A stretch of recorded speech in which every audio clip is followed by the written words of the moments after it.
says goodbye to great figures, we often ask, what did they leave behind? For some, it's empires of wealth, towering buildings that scrape the sky, or innovations that forever change how we live. But what about the truly powerful? What about those whose impact reached over 1 billion souls? What do they leave when they finally close their eyes? Today, we step behind marble halls and papal processions to uncover the untold story of what Pope Francis, known to the world as a humble servant of God, truly left behind when he departed this world. And trust me, what his sister Maria Elena revealed will touch your heart in ways you never expected. This isn't just another story about a religious leader. This is about family, sacrifice, and the kind of wealth that doesn't make headlines, but its strength and unwavering humility.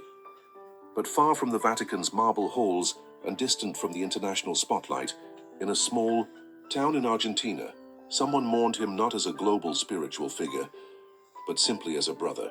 Her name is Maria Elena Bergoglio, the youngest sibling of the late pontiff, and now his only surviving family member. If you're finding value in this story already, take a second to hit that like button and subscribe. It helps more people discover stories like this one, and I promise you won't want to miss what's coming next. For decades, Maria Elena chose silence while Jorge Mario Bergoglio stood before crowds in St. Peter's Square and addressed heads of state. She lived a life away from the microphones, tucked quietly within the walls of her modest home in Ituzaingó. She never sought attention, never tried to leverage her brother's fame. She just lived, loved, and prayed in peace. But after her brother's final breath, that silence came to an end. Now, for the first time, Maria Elena has spoken publicly about the man the world knew as Pope Francis, but whom she knew simply as Jorge, and what she revealed has deeply moved those who listened.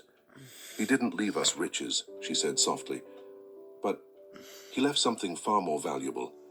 And with those few words, the world paused. This story is not one of hidden treasures or mysterious Vatican fortunes. It's not about bank accounts, palaces, or politics.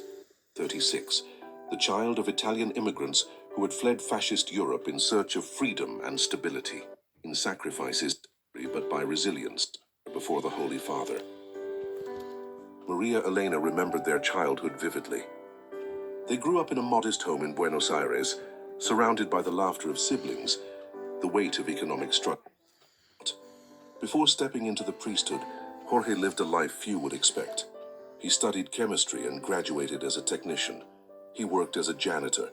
He even spent time as a bar bouncer, earning money where he could, learning humility in unexpected places. These early years shaped him, not in prestige, but in grit and grace. Money was tight in the Bergoglio.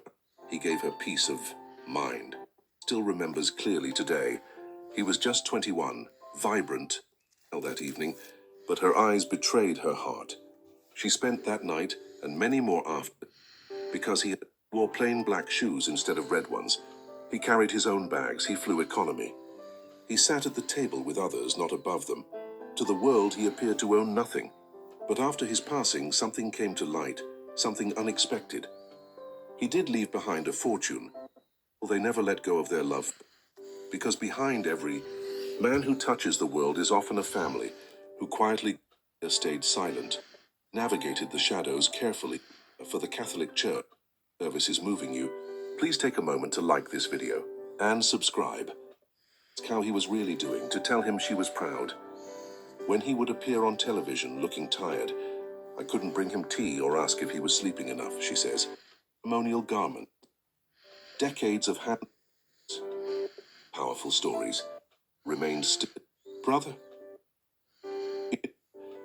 But among all the but rooted in memory.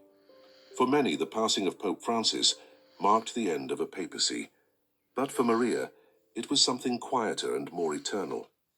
The continuation of a ones or those mattered most. He hears that voice now more than has touched you, please.